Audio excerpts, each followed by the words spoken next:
Good afternoon. I think we'll get started now.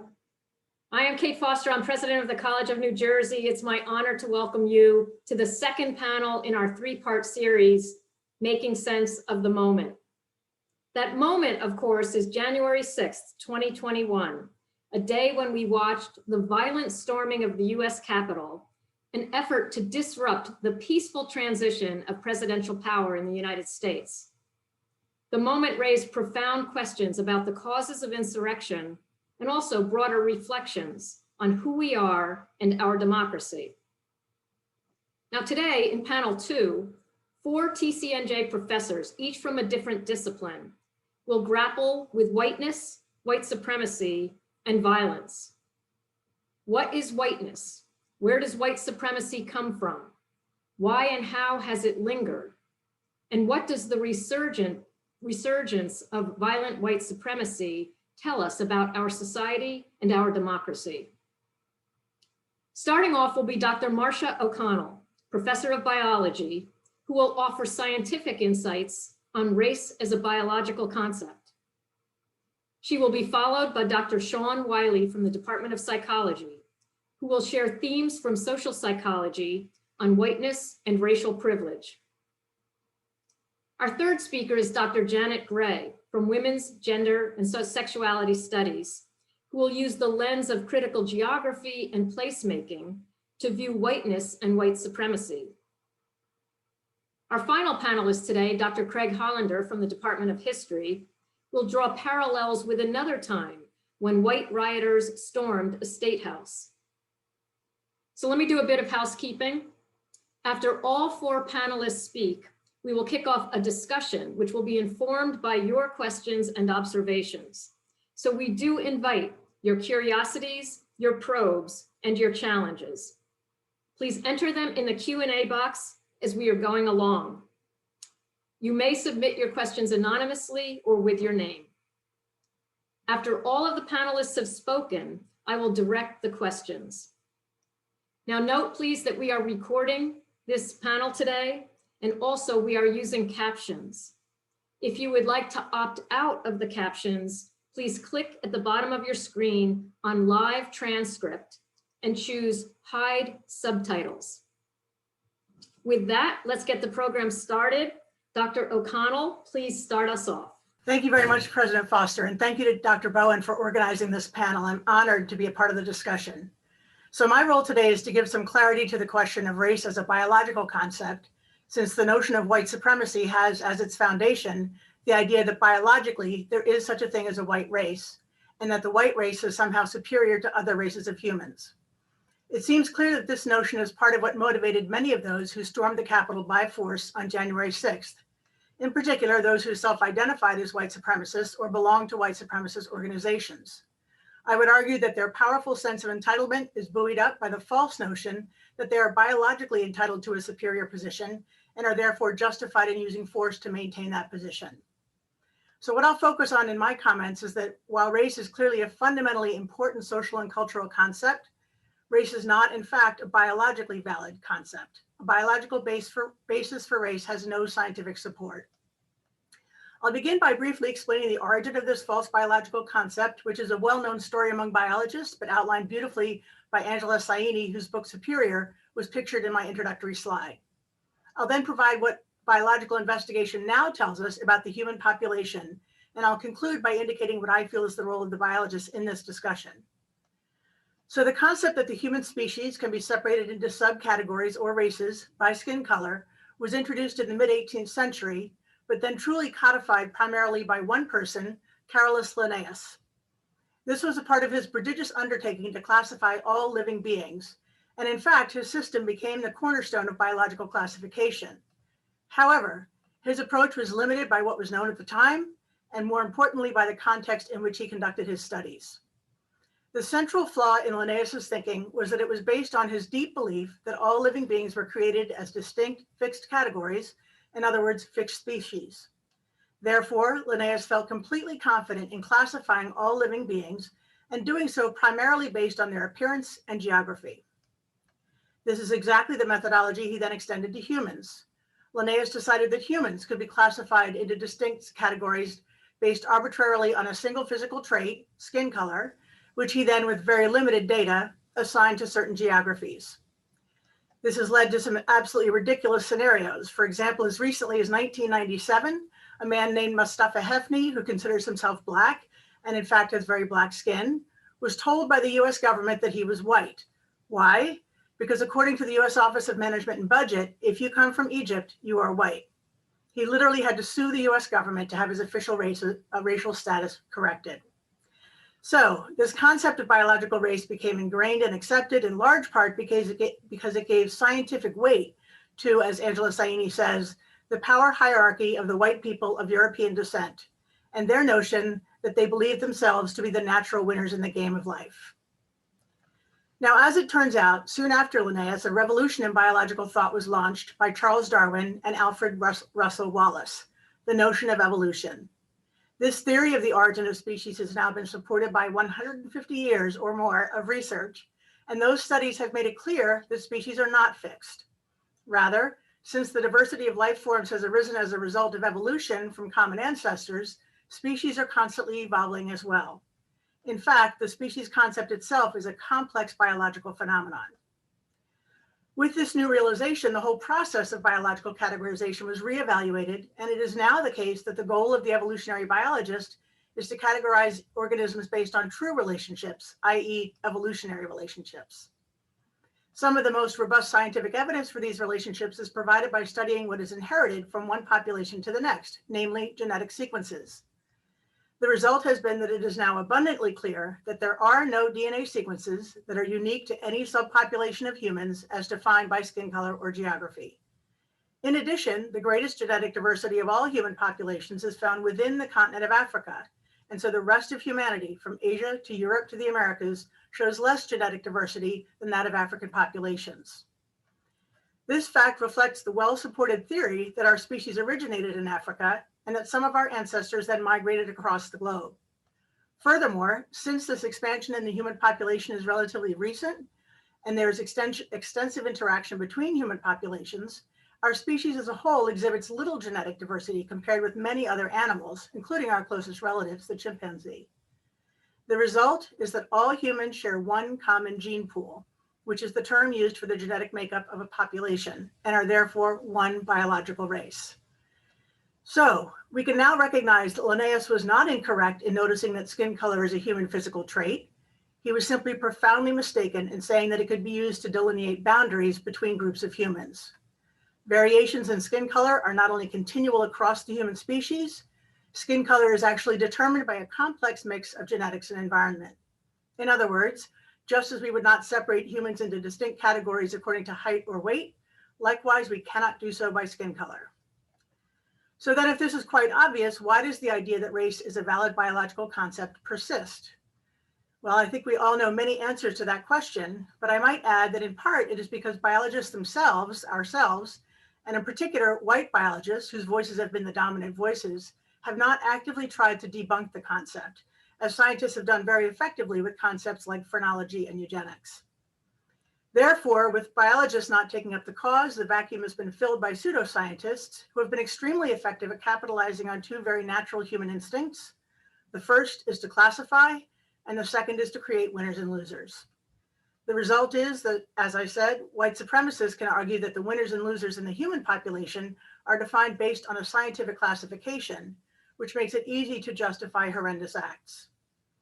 Fortunately, there is now excellent research being conducted by scholars on scientific racism, like Chandra Ford from UCLA, who I also pictured on the first slide. And so we now have excellent resources available with which to confront and permanently debunk the false notion of biological race.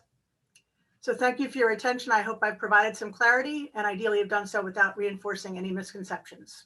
Thanks very much. Thank you, Dr. O'Connell. I mean, there's a very interesting tying in that whole notions of classification and rank. I mean, I think that happens in so many societies and so many places that we see within areas. So really appreciate that. Thank you. Our next speaker, Dr. Shaun Wiley from the Department of Psychology. Thank you, President Foster. Let me just tell you a second. I have this slide up because most of what I'm going to talk about today is based on the research of a number of other scholars, and I'm pulling their scholarship together. So I thought it would be good to represent them here on the slide, give them credit, and if people are interested in learning more about some of what I'll talk about, they can follow up by looking up these excellent social psychologists. So I assume that we've seen the images of the Confederate flag that insurrectionists paraded through the Capitol. And we've all seen reports of federal charges and investigations brought against members of white supremacist groups such as Proud Boys and Oath Keepers. This information is widely available, so I won't belabor it here. What I'd like to talk about today are recent theories and findings from my field, social psychology, that seem to me to be relevant to the role of white supremacy in the Capitol insurrection on January 6th. I haven't interviewed the people who were there that day, but much of what happened looks familiar from a social psychological point of view. Some of you will recognize similarities between the ideas that I present and ideas from other areas of study. For example, history, law, sociology, other work inspired by critical race theory. I don't have time to map those connections in detail here, but I think it's important to call out social psychology's debt to that work. So I'm going to talk about a few important themes, 4, that are somewhat disparate, but together they describe white identity politics that's built on white supremacy. And I'll try to tie this together at the end. The first theme is this: Americans, and white Americans in particular, misunderstand racial inequality to the extent that some members of a racial group that is objectively privileged can come to perceive ourselves as relatively disadvantaged. How does this happen? Michael Krauss, Ivy Onyado, Jennifer Richardson, and others have demonstrated that white Americans underestimate contemporary racial wealth and income inequality and overestimate the progress toward racial equality that our nation has made over time.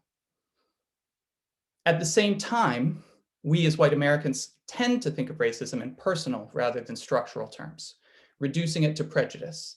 And we tend to emphasize disadvantages among people of color without considering how those disadvantages are linked to white racial privilege. Here I'm thinking of work by Eric Knowles, Miguel Unzueta, Maureen Craig, and Brian Lowry. These misunderstandings appear to be motivated. They depend on how invested white Americans are in their racial group. Simply giving white Americans better information about history, inequality, etc., doesn't always help, as a recent study by Onyado and colleagues has shown. Researchers asked participants to read about the persistence of racial discrimination in US history and in the present day. It didn't change their view of inequality, racial inequality in the present. They just thought we had come a longer road, right? So theme number 2. White Americans have an unjustified sense of ownership over US spaces, places, and institutions. This sense of ownership, and this relates to what Professor O'Connell was saying, I think, begets a feeling of entitlement over those spaces, to use them, to occupy them. The more the space, the place, or the institution stands for the group, for the nation, the greater that sense of entitlement. This sense of ownership doesn't necessarily draw on explicit racial appeals. It can simply be that institutions and spaces are for people like us. Critical race scholars might notice some similarities to Harris' idea of whiteness as property here. Third thing, there is some evidence that white Americans experience the increasing racial and ethnic diversity of the United States as a threat to the group, its power, and even its existence. Here I'm drawing on a number of scholars, but in particular work by Bai and Federico, Crystal Perkins, Craig and Richardson again. I understand this topic was referenced in the previous session, so I won't repeat it, but I do want to emphasize a couple things. These effects seem fairly sensitive to framing. For instance, it seems to matter whether demographic changes are described in relative or absolute terms, or whether white Americans remaining a plurality is emphasized. Further, there's also evidence that effects of demographic threat are strongest when white Americans perceive the US economy as zero-sum. So in short, this threat has a lot to do with framing of white Americans' relative position in demographic change, not only the fact of it. This opens doors for leaders, for the media, et cetera, to adopt particular frames to serve political ends. fourth theme, last thing. A lot of white folks are made uncomfortable by belonging to a group that has unearned advantages, that benefits from others' oppression, and does some not great stuff. I get it. There are a number of strategies that we use to deny or distance ourselves from these facts, including pretending not to see race, thinking of racism as a thing of the past, appealing to personal hardships that are presumed to mitigate racial privilege, emphasizing our guilt, avoiding sustained intimate contact with BIPOC folks. Do this on a large enough scale, and to borrow a phrase from researchers Phillips and Lowry, you build a kind of herd innocence that makes it easier to look away from white supremacy. Okay, 4 themes. Let me try to pull these together.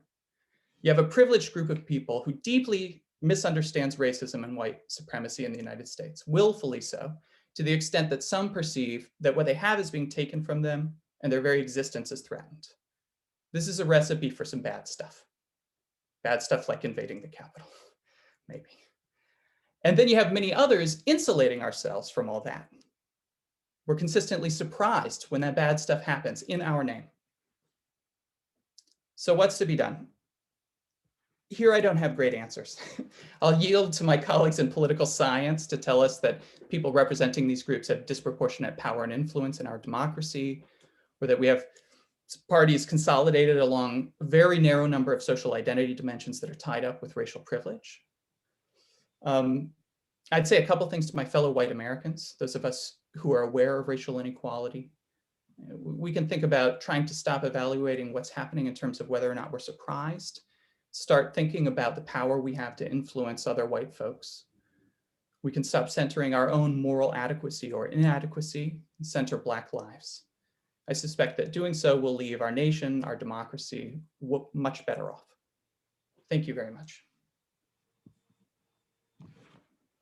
Thank you, Dr. Wiley. You have tied already some of what Dr. O'Connell said and some of what we're about to hear from Dr. Janet Gray about particularly sense of ownership and spaces and places. So I think it's a beautiful, beautiful segue as well to Dr. Janet Gray, who is our next speaker. Okay, this is a place where something happened on January 6, 2021 that we aim to make sense of. A place is not meaningful in a fixed and pre-given way. It is meaningful in relation to the comings and goings of the people who gather there. They bring with them other places, their struggles, motives, and histories. They perceive, feel, think, act, and interact from different standpoints. They meet and weave together, and the meanings of places emerge and shift with negotiation and contestation that incompletely link the occupants' stories so far. We aim to make sense of the events of January 6th in terms of violence, whiteness, and white supremacy. Violence, the threatened or actual use of physical force against the bodies of individuals or groups that results in or is likely to result in injury, death, or deprivation. Violence is structural and systemic when the workings of social organizations result in harm to bodies and communities.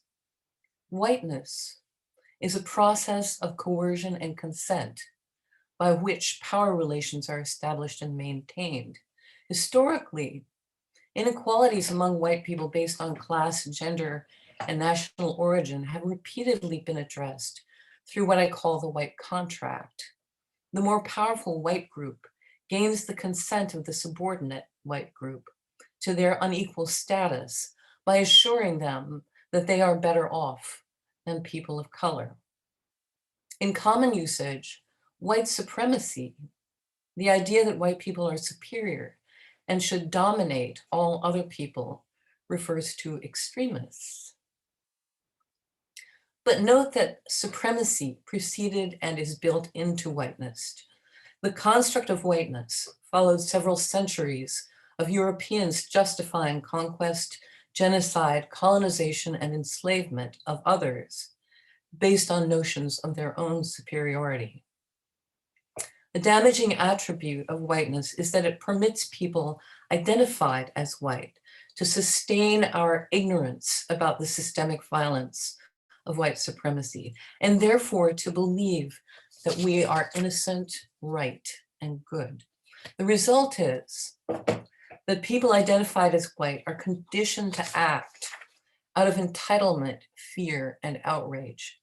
We break this conditioning by engaging with the truth about who we are.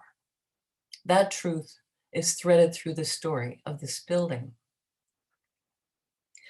In 1787, 70 men of British descent brought their stories to the Constitutional Convention.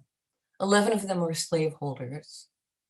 Parts of the Constitution emerged through struggle over how slavery would be accounted for in the structure and scope of Congress, and thus in the design of the building that would house them. The outcomes included the 3/5 compromise. Enslaved people who had no vote would count as 3/5 of a person in determining how many representatives each state would have. Construction of the building began in 1793 on the traditional land of the Nacotchtank people who had died of disease, been killed, or joined the Piscataway tribe a century earlier. Labor was brought in, including enslaved African American workers whom the federal government rented from slaveholders. The 139 men of British and European descent elected to the 6th Congress moved into the unfinished building in late 1800. 54 of those men, including the 7 from New Jersey, represented states with slavery. The slave trade would remain lawful until 1808. In the coming years, the Capitol building burned and was rebuilt, remodeled, and extended. The last extension was completed in 1962 when members of the 87th Congress occupied the building. Congress now had 537 members, including 20 white women and 7 men of color. In over a century and a half, Congress had gone from 0% not white men to 5.5% not white men. Whiteness had expanded to include people of Irish and Southern and Eastern European descent. The next year, the March on Washington for Jobs and Freedom brought 250,000 stories so far to the Capitol Mall to challenge and transform the country's white dominance, the meaning of we the people. In the subsequent struggle over the Civil Rights Act of 1964, sex was added to the categories protected in Title VII, the section on equal employment. The white congressman who offered this amendment thought it would kill the act. His strategy failed. And over the following decades, white women became the primary beneficiaries of Title VII, the white contract at work. Today, the 117th Congress has 535 members. Over a quarter of them are women. 132 members, including 51 women, are Black, Indigenous, or of color. White men still hold almost 60% of the seats, double their proportion in the US population, and Congress is still over 75% white. The issues before them are before all of us: pandemic, recession, climate change, their disproportionate impacts on bodies and communities of color, another round of reckoning with structural and systemic racism, and threatened and actual violence grounded in white supremacist backlash. Whiteness asserts itself whenever Black, Indigenous, and people of color push the nation toward fulfillment of its democratic visions and values by claiming their share. That the events of January 6, 2021 are such an instance seems glaringly obvious in the context of a history that includes the demolition of Reconstruction, the restoration of slavery by other means, white supremacist vigilantism, and the gutting of anti-discrimination and voting rights. We can't know the stories of everyone there, but we do know a common thread. They wanted Trump to remain president, and they came to the Capitol after hearing for months the false story that the election would be and was stolen. In the swing states, voters of color made the difference, despite obstacles placed in their way. So the occasion of outrage on January 6th whether individual participants claim innocence of this motive or not, is grounded in the truth that people of color voted.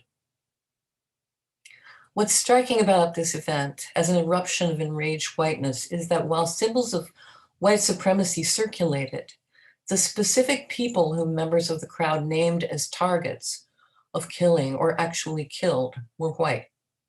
The vice president, the Speaker of the House, Officer Brian Sicknick of New Jersey. White backlash targeted white people who breached the white contract. Bits of the stories of people there have emerged as individuals have been identified and charged.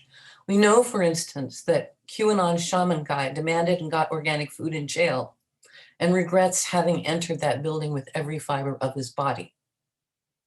Countless hours of video were taken by the participants and the media. Journalists immersed themselves in the crowd and wrote eyewitness accounts. One reported a conversation at the west entrance after police exploded tear gas inside and drove the crowd out. Surrounded by American flags, a white woman sobbed, shakily. "This is not America. They're shooting at us. They're supposed to shoot at BLM, but they're shooting the patriots." A man comforted her. "Don't worry, honey. We showed them today. We showed them what we're all about." We don't know this woman's story before this moment, but the meanings she brought to the moment are familiar. The police betrayed her entitlement as us to be there. They violated the white contract. The police are supposed to be agents of whiteness, and their institutionalized threats of violence should be directed against them, people engaged in the rescue of the Constitution's best values and visions. This is America. Unresolved, incompletely linked stories so far. Places necessitate invention. They pose a challenge. We, the people, are implicated in the making and remaking of the meaning of this place. An incomplete list of debts for this presentation.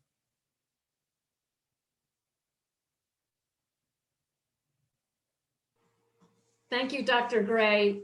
Extremely helpful, really bringing up a number of themes about both assertions of whiteness, obviously meanings of patriotism, and a number of other questions that connect to what we've heard already. Let's go to our final speaker. That is Dr. Craig Hollander from the Department of History, and then we will open it up for questions. Thank you, President Foster. I hope you all can hear me. So when I saw the Capitol breached, I reflexively began thinking about past examples of violence around state houses. And I recalled learning about one such incident in South Carolina during Reconstruction. To be honest, though, I didn't remember the details of the incident, if I ever knew them at all. So I looked into the case. Now, before recounting the history that I learned, I want to give you some background about Reconstruction itself. As some of you may know, Reconstruction was the 12-year-long period or so following the American Civil War in which the federal government reincorporated the former Confederate states back into the Union while also trying to address the repercussions associated with the abolition of slavery in those same states. Now, at the time, there were two political parties, the Republicans and the Democrats. But the similarities between those two parties and the Republican and Democratic parties of today stops with their names. During Reconstruction, the Republicans sought to use federal power to assist Black people in the South attain basic civil liberties. In contrast, the Democrats supported states' rights and the supremacy of white men in American society. Although Republicans made significant contributions to civil rights during Reconstruction, white Northerners began to lose interest in their program, especially after 1873, when the nation plunged into a debilitating economic depression that would not even bottom out until 1878. So by 1876, only 3 southern states, Florida, Louisiana, and South Carolina, still had enough federal support to ensure that Black men could exercise their constitutional right to vote. And not surprisingly, those states had Republican administrations. Democrats therefore unleashed a wave of terror in advance of the election of 1876 in order to keep Black men from voting. South Carolina became the epicenter of violence throughout the course of the year. The state had nearly 300 or so gun clubs that functioned as an armed wing of the Democratic Party. And those clubs attacked Blacks and they threatened Republican leaders. According to one historian, whites murdered at least 150 Black people in the run-up to the election. Most infamously, whites acting under the direction of a Democratic operative murdered 5 Black men in cold blood in what became known as the Hamburg Massacre. Ultimately, South Carolina's incumbent Republican governor, Daniel Chamberlain, couldn't even appear in public before the election.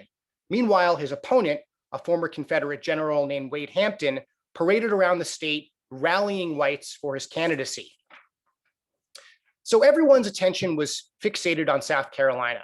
In fact, a few days before the 1876 election, the New York Times exclaimed that, quote, "The one great result of the Civil War was the emancipation of the 4 million people who had been held in slavery.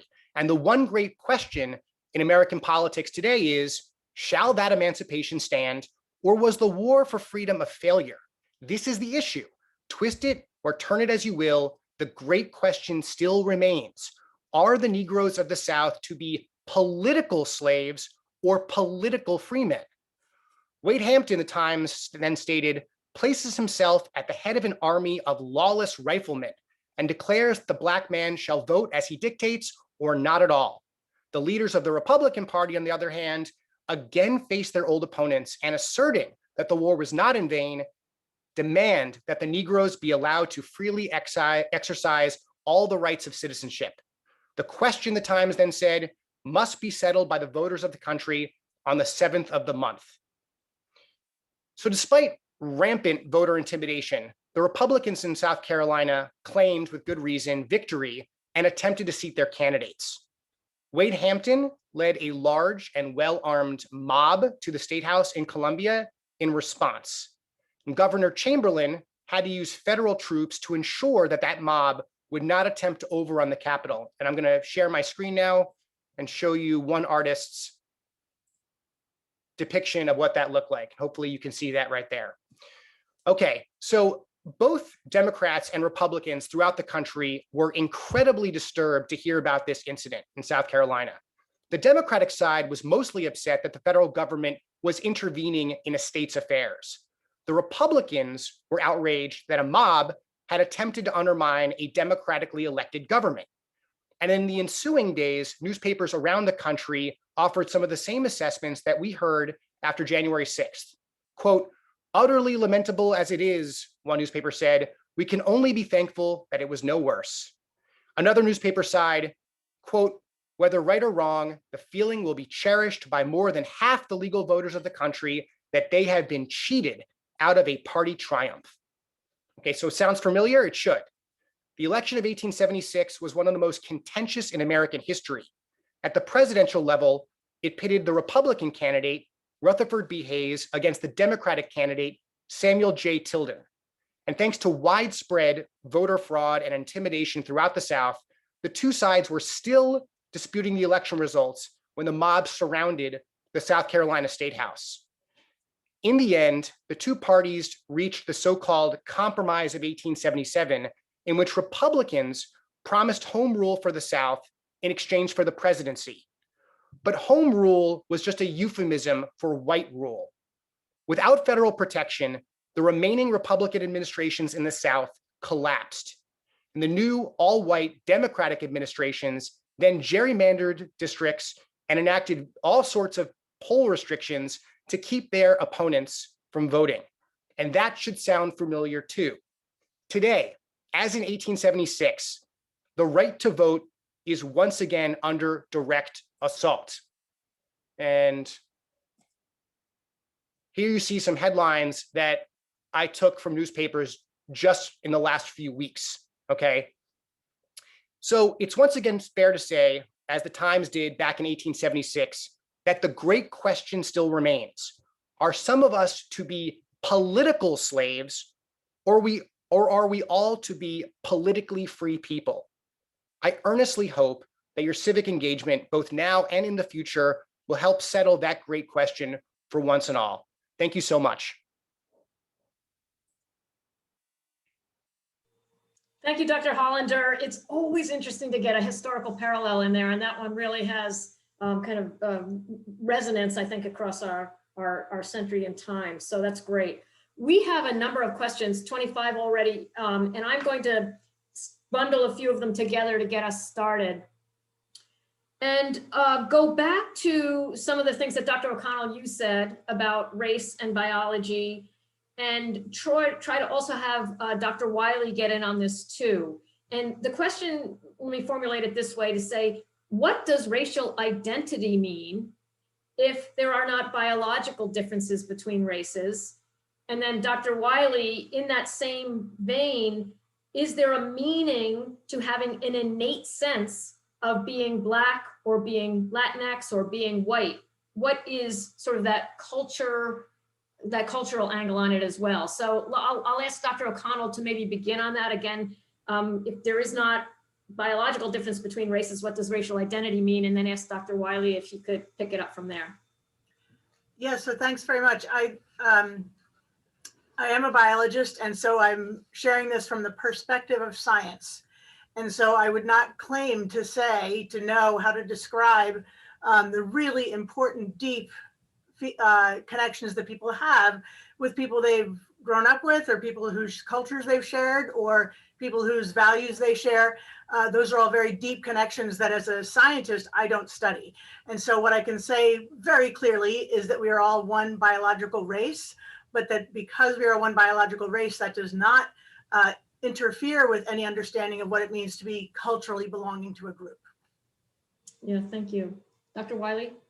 Yeah, and I think in addressing the first question, maybe I can address the second. So as a social psychologist, one of the main ideas in social psychology is that people take value and meaning from the groups they belong to, right? And so, I think Professor O'Connell said two things. One, that, race as biology is a fiction, but that race as a social construction is very real. That it affects all kinds of outcomes, actually, including it can affect biology, in fact, right? Sort of racial inequality. So, it is absolutely the case that, we all have many different sort of connections and attachments to different groups, and that includes our attachments to racial groups. People vary in how strongly attached they are to racial groups. And I think to the second question, people vary in what it means to be a member of a particular group. So, some of us hold sort of more essentialist or kind of restrictive, either cultural or biological definitions of what it means to be a member of a group. Some of us have, very different definitions. I think, what it means to be a TCNJ student or to be an American, what it means is going to vary among us, not randomly, right? And I think this is sort of what Dr. Gray was talking about too, sort of the meaning of our identities. I'm not sure that I totally answered the second question. Right, no, but I think you got us into a second set of questions that's related, and Dr. Wiley, maybe keep you on the hook here along with Dr. Gray. If there's value and meaning to groups that you belong to, is there also value and meaning to spaces and places that you inhabit?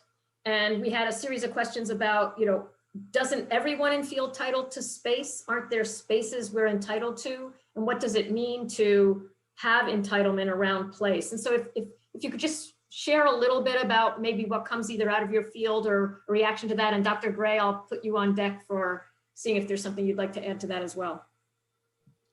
I think Dr. Gray is probably in a better position to answer that than I am. Do you agree? I don't, but could you restate the question? Yeah, it's a question. It's a series of questions actually about space and entitlement to space. Mm-hmm. And several of you spoke to sort of that notion of that. And just now, Dr. Wiley said that, people assign value and meaning to groups that you belong to. Mm-hmm. And the question is sort of analogously, do we assign value and meaning to places that we inhabit and perhaps feel as a sense of ownership around a space? Could be classroom here at college, it could be our building, it could be our home, it could be our, plazas. Do we all have equal opportunity? And a lot of what you were talking about, and I think even Dr. Hollander too, is these images are of people congregating in spaces with ownership. So I think the question is really about how do we unpack this relationship between spaces and that sense of entitlement and the value and sort of meaning that comes with being. Yeah, I mean, I'm partly struck by the abstractness of the question, right? It seems to be asking for a very big generalization. When the production of meaning and the sense of entitlement takes place in sort of everyday ways, right? In very specific places. So, for example, let's take the movement into the building, movement of people into the building, and some of the language that was circulated around that, and some of the activity that took place there. The meaning production within that building is complex and contradictory, okay? So that people could move into that space saying, this is our home, and trash it, right? Could claim their right to occupy that space by putting, boots on the table and so on, breaking stuff, leaving junk.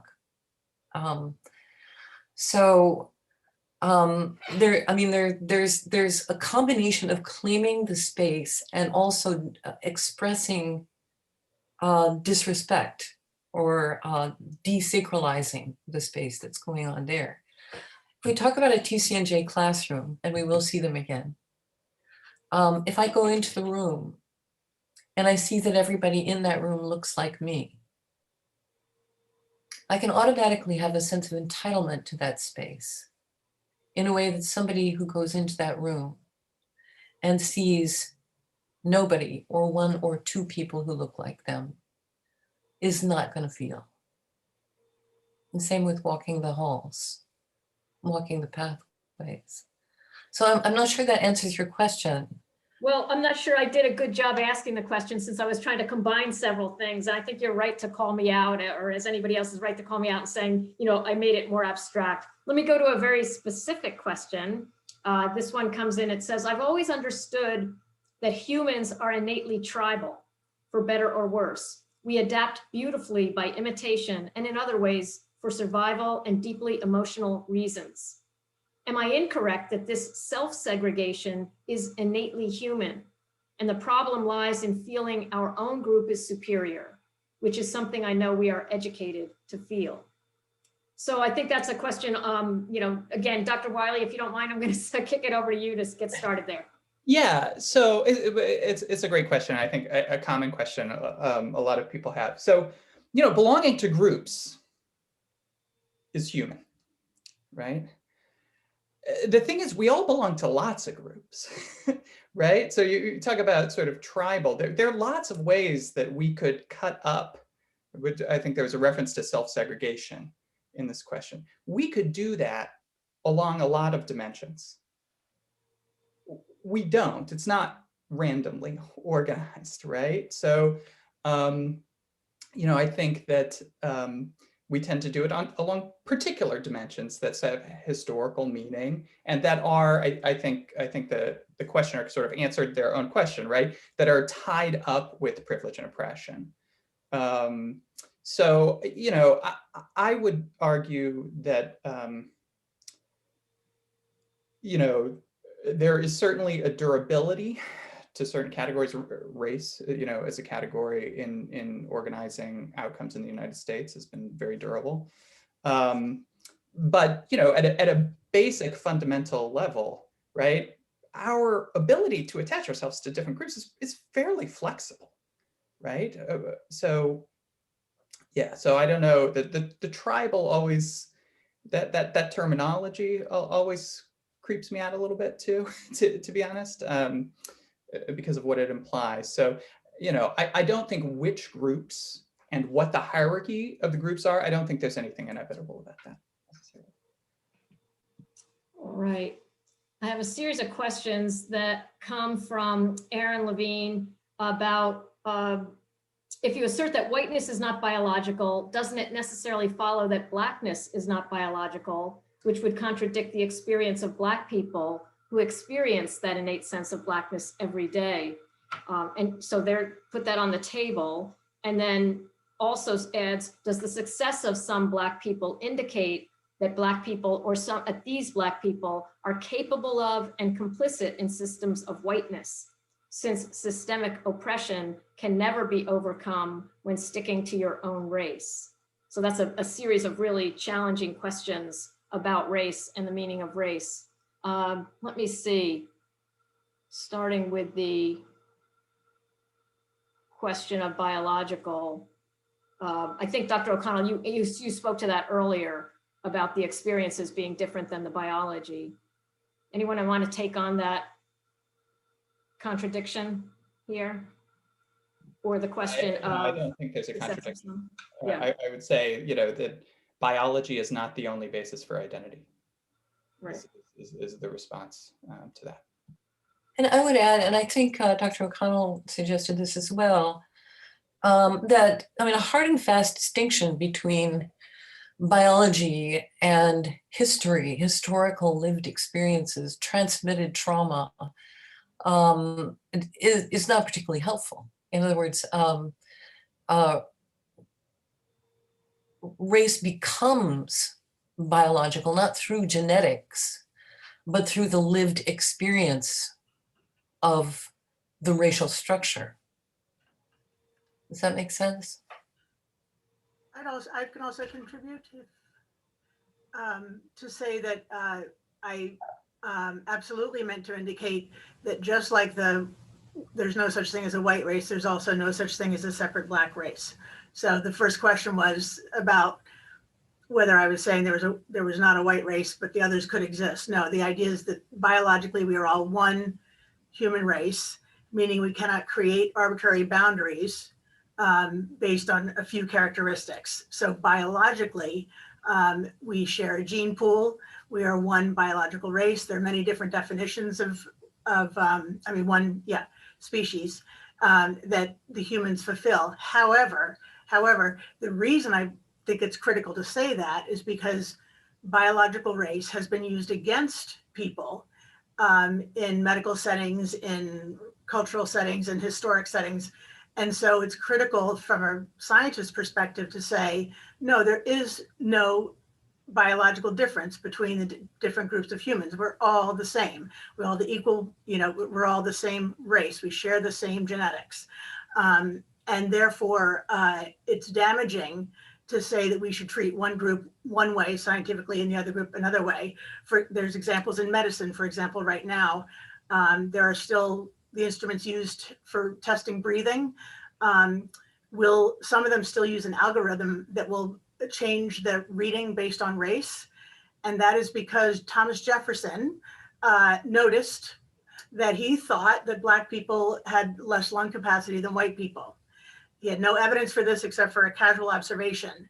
It became truth such that the machines that are used to measure breathing have an algorithm that adjusts for race, such that if you are Black and the person enters Black, you will have to be worse off medically to get medical attention.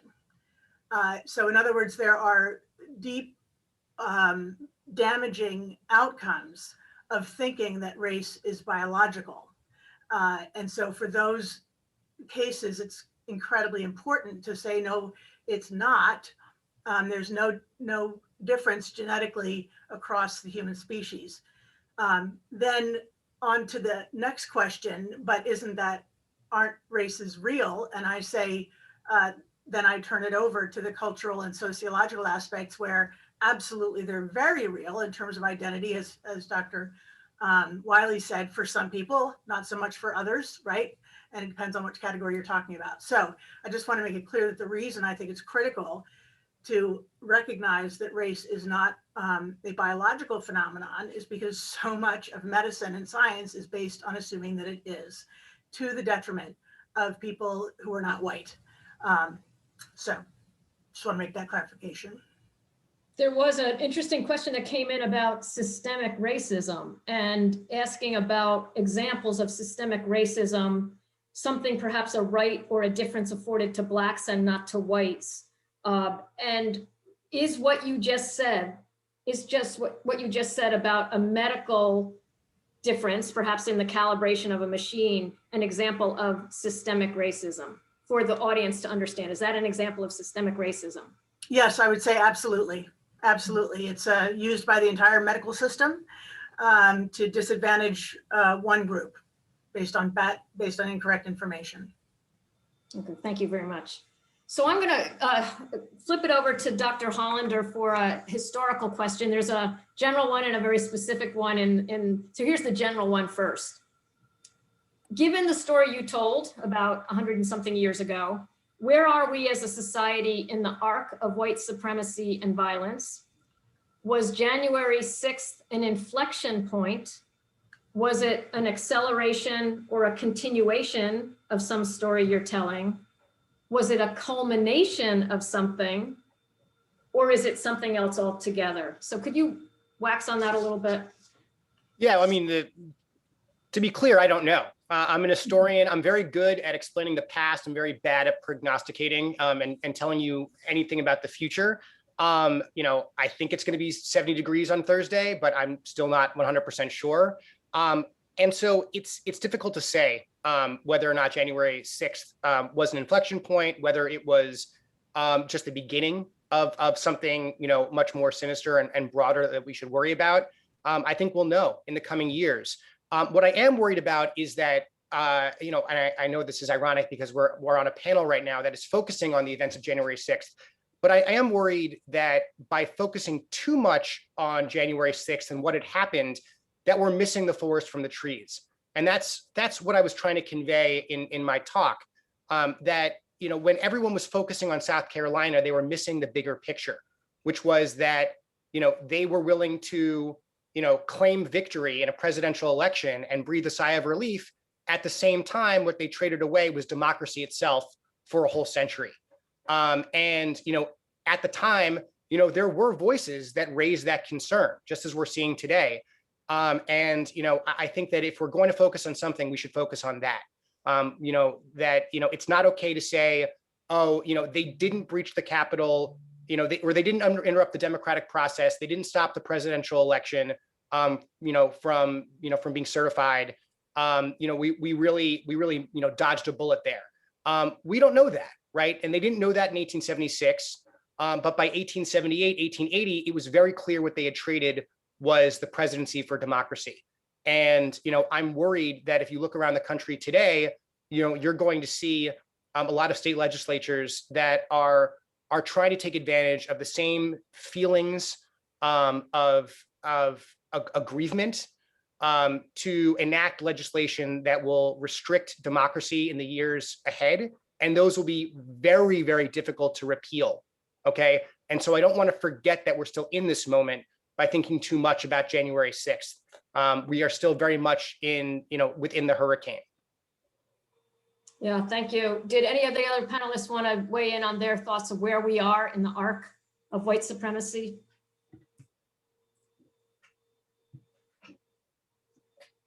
Okay, Dr. Hollander, you're going to have to answer the question about Rutherford B. Hayes when you go off. It's a very particular question. You may have seen it in the chat. It's about the South and Rutherford about Hayes, and I can't find it right now in any case.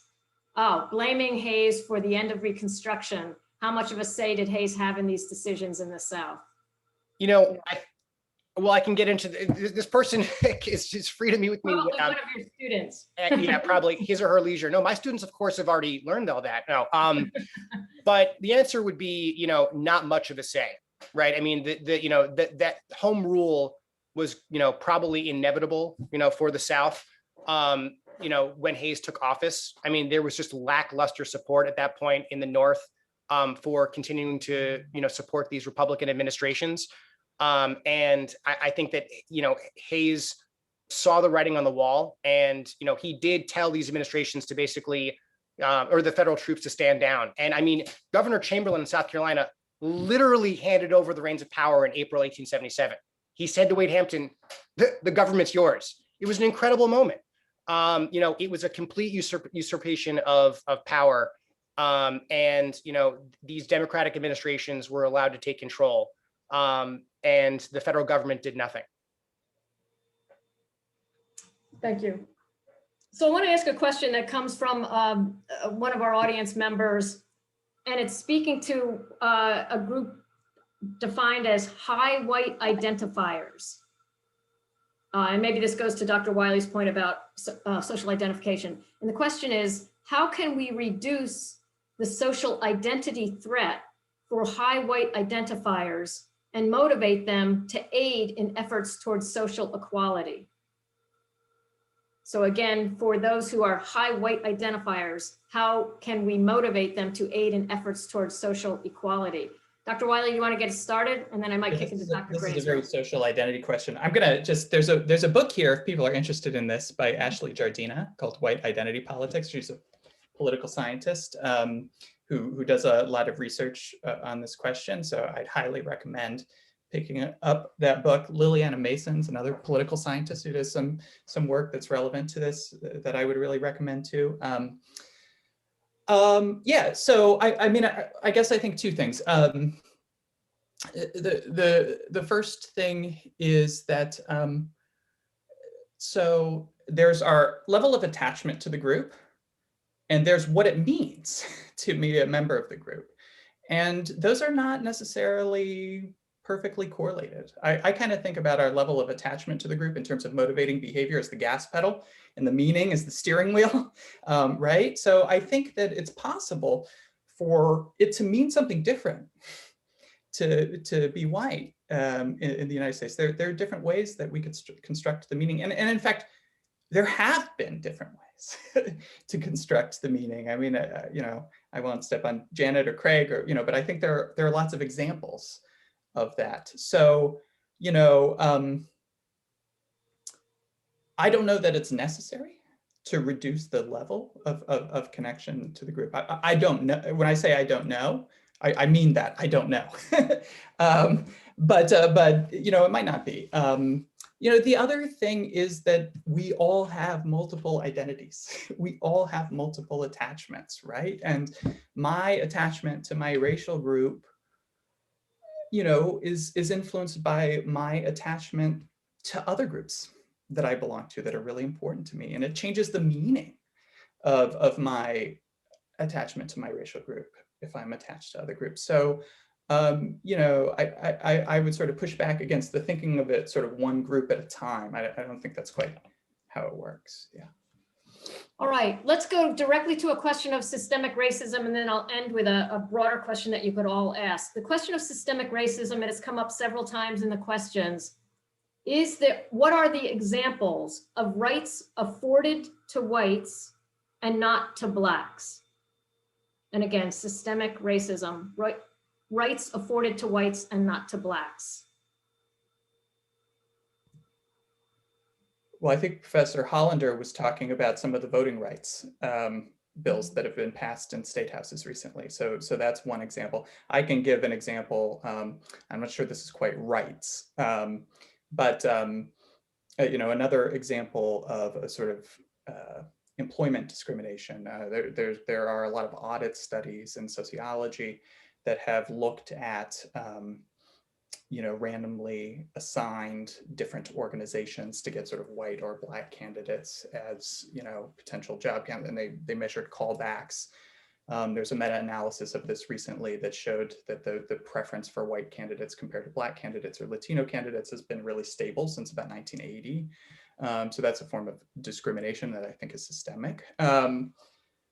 So, those are a couple examples, but I hear in the question that there's always going to be a very explicit racial appeal in the policy. Like now we're doing systemic racism. I don't think that's how it works, right? I mean, I think there's this idea of plausible deniability that's ingrained in it. Great answer, Shaun. In thinking about systemic racism, I want to go back to the definition of systemic violence. Okay, the systemic violence occurs when the normal workings of the policies, procedures, laws, whatever, that keep a social organization going, or a set of interlinked social organizations, when those normal workings result in harms to bodies and communities.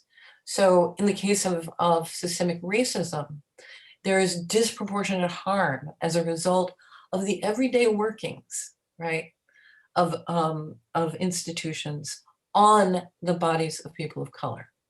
Okay, so we read systemic racism not so much through the language that runs the organization as through the outcomes of its working. Okay, and the examples I gave, for example, are the disproportional impacts of the pandemic on people of color, the disproportional impacts of climate change disasters on people of color. Okay, so that's how, I mean, systemic racism comes about because dog whistle language is written into the structure of the organization. Dog whistle language meaning you can't hear racism here, but it's here. I hope that helps. Very much pointing to the outcomes. Dr. O'Connell, did you have your hand up for that as well? I was just going to say that that there are lots of examples in when clinical trials are run for new drugs for the longest time, forever, until something like 1993, they only had white males participating in all the trials for drugs that were then going to be used on all kinds of folks. So because culture and environment and society also play a role in your health overall, it was a mistake just to include white males. So I think it was 1993, the NIH mandated that all clinical trials had to also include women and people of different backgrounds. And I think as recently as something like 2013, still some large proportion of clinical trials simply still just looked at the effects on white males. And so that creates an outcome, as Janet just described, that anyone whose culture and upbringing don't happen to mirror that of a white male are likely to have a problem when they take one of these medications, or could have a problem when they take a medication. All right, good. So we're a little bit over time, but I'll ask the last question to bring us back to January 6th and give us a chance to go out. So here's the question. As was pointed out in panel number 1, not all of the protesters and rioters were white. Not all were white supremacists, and those who were members of formal groups supported different causes. To what degree are we, meaning we in this perhaps series, oversimplifying the day and making sense where perhaps none existed? So let's see, Dr. Wiley, did you have a thought? Or Dr. Hollander, I see your hand up, I'm sorry. Try that.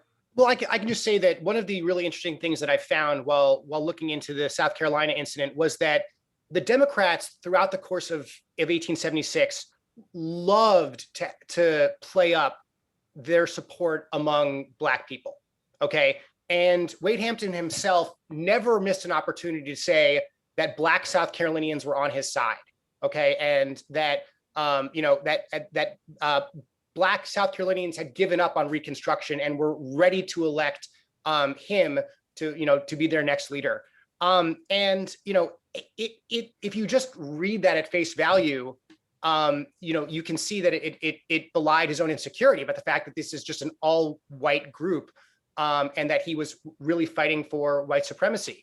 And so I think that even back then, there was this desire to sort of showcase that, this is not about racism, or this is not about white supremacy, this is about something else. I'm not trying to say that what happened on January 6th is that simple. It's not. And I know that there were people of color who were involved in the protest, but at the same time, like, I also don't want to lose sight of the forest from the trees. There is a reason that, this movement is overwhelmingly popular with a certain segment of society and overwhelmingly unpopular with the rest of it. I think that we would be doing an injustice to ignore to say that our eyes are lying. So, that's my personal assessment there. Okay, very good. Any other panelists want to take that on, that question? Seeing none, seeing none. Well, let's bring it down to the end then. Let me thank our panelists for their time, both preparing and responding to a series of questions just now. There are many more that we did not get to. Let me thank also the sponsors for this series, the Office of the President, the Office of Academic Affairs, the Division of Inclusive Excellence, and the Department of Political Science. I would like to invite everyone to join us for panel number 3. It's on Friday, April 9th at 12:30. We will have 4 TCNJ professors sharing their insights on the moment as they consider the rise of authoritarianism and the failure of American political institutions. With that, I thank you all for coming. Enjoy the rest of the afternoon. And again, thank you to our panelists.